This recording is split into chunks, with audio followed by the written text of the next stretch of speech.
Vamos lá, pessoal, vamos continuar com a cultura da manga. Vamos falar hoje de cova, poda e adubação.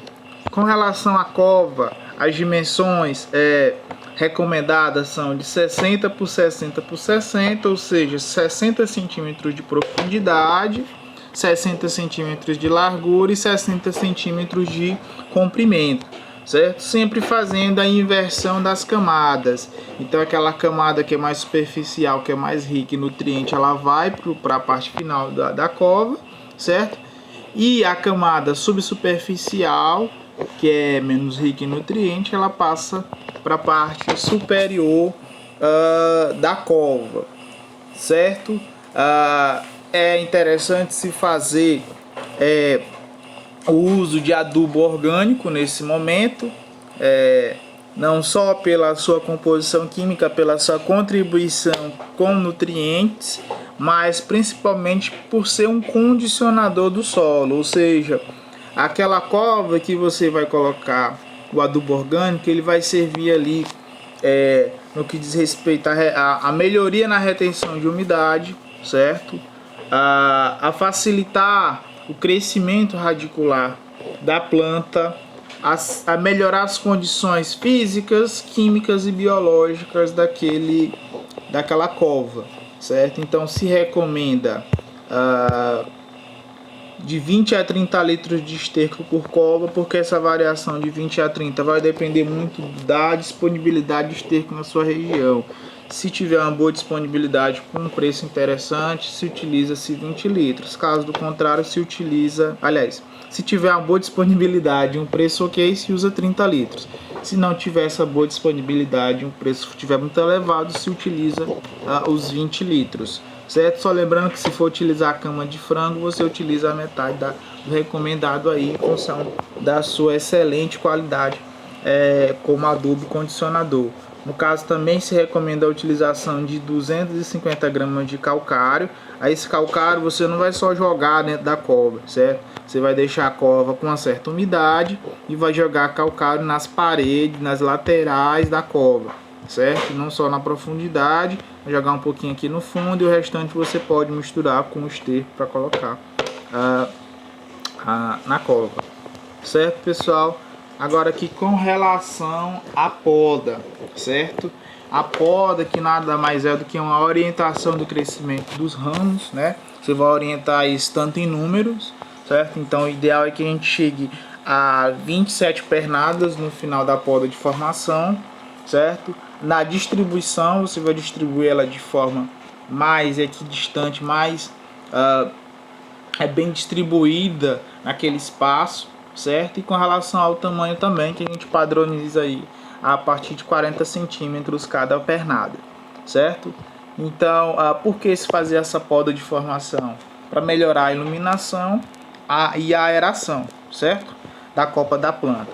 Com isso, vai facilitar alguns procedimentos, como manejo fitossanitário, então aplicação de algum inseticida, de algum fungicida, ou então químico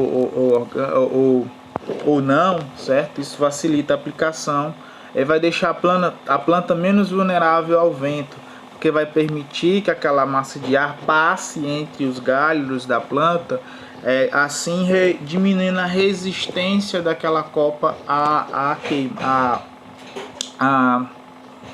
queda, certo?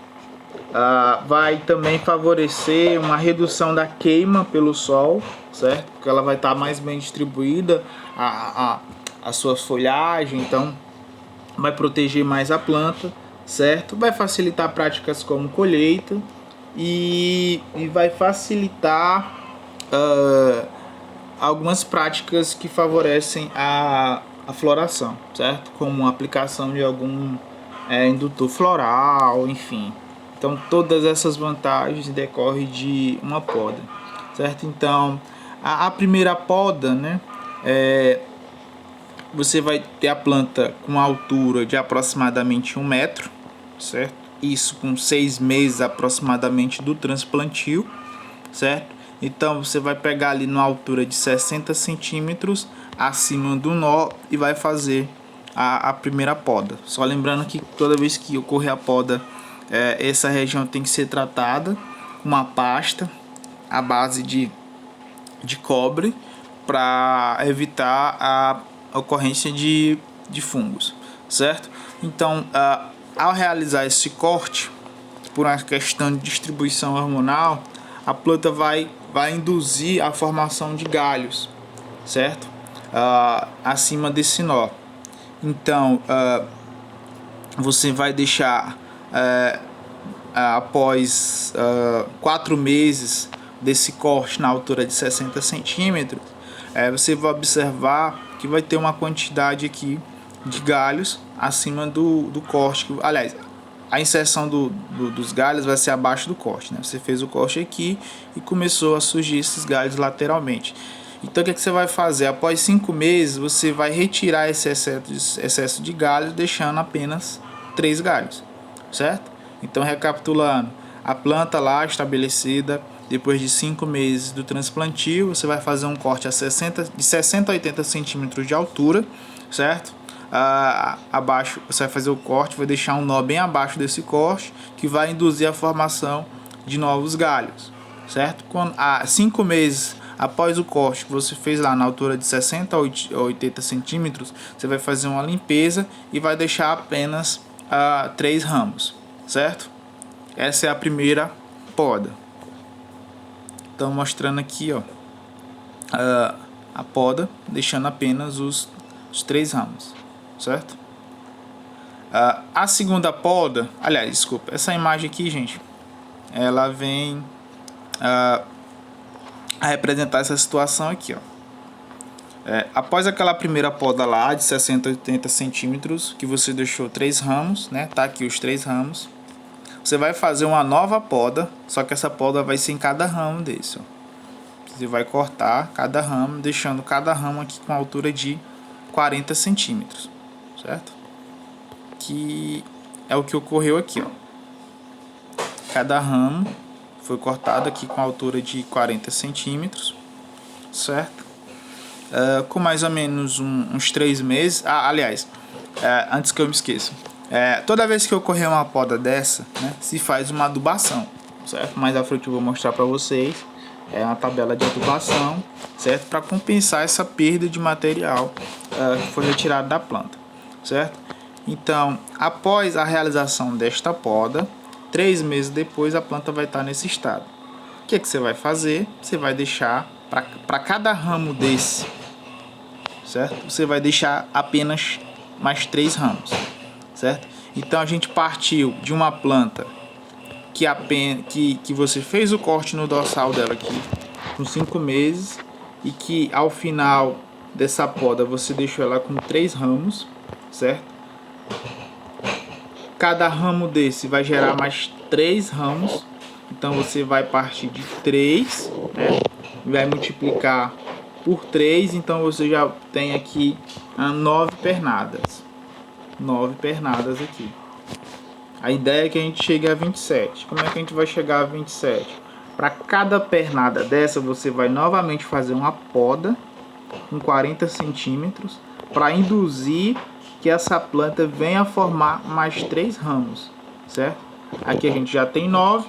Se cada ramo produzir mais 3 ramos, a gente vai ter 27, que é a quantidade ok de ramos, certo? Que é o que já ocorre aqui nessa formação. Então a gente partiu de um ramo, nós fizemos 3, de cada 3 nós fizemos mais 3, que gerou 9, e desses 9, certo? Tá aqui, ó, se corta na altura de 40 centímetros cada ramo, que vai gerar uma copa com 27 pernadas. Só lembrando que na cultura da manga, os galhos que frutificam são galhos que têm de 4 a 18 meses, certo? Então, quando se faz esse procedimento, se induz a planta a ter vários galhos, certo? E aí você só vai na poda de frutificação renovar cada pernada dessa, e cada pernada dessa vai estar apto à frutificação, certo? Então é bem simples, né? Só recapitulando aqui, ó. a planta, 5 meses depois de transplantada, se faz um corte de 60 a 80 centímetros. No final de 5 meses, se retira o excesso de pernadas, deixando apenas 3, certo? Posteriormente, essas 3 vão sofrer uma poda, certo? Cada pernada dessa vai sofrer um corte na altura de 40 centímetros, que vão gerar mais 3 pernadas. Cada pernada dessa vai gerar mais 3 pernadas, totalizando uma copa com 27 pernadas.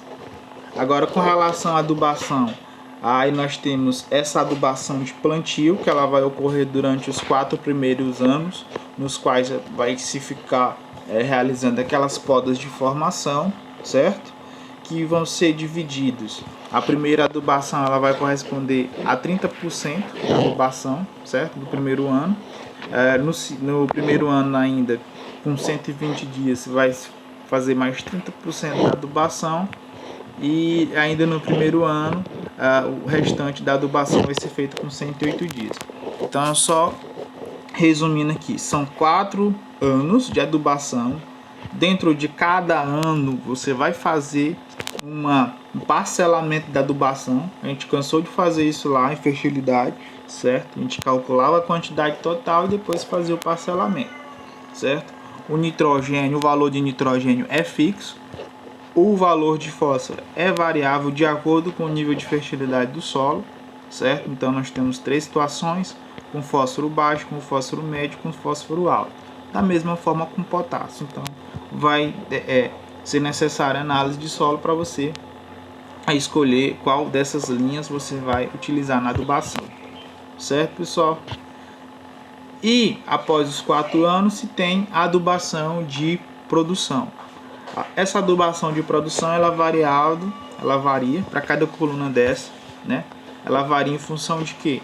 Em função da produtividade esperada. Algumas variedades de manga são mais produtivas. Então, se uma variedade é mais produtiva, tenha certeza que ela vai demandar mais nutrientes, certo? Para a produção daquela biomassa, daquele fruto, enfim. Então, ela vai demandar mais nutrientes. Então, no caso, para uma cultura mais exigente, mais produtiva, se utiliza essa coluna, certo?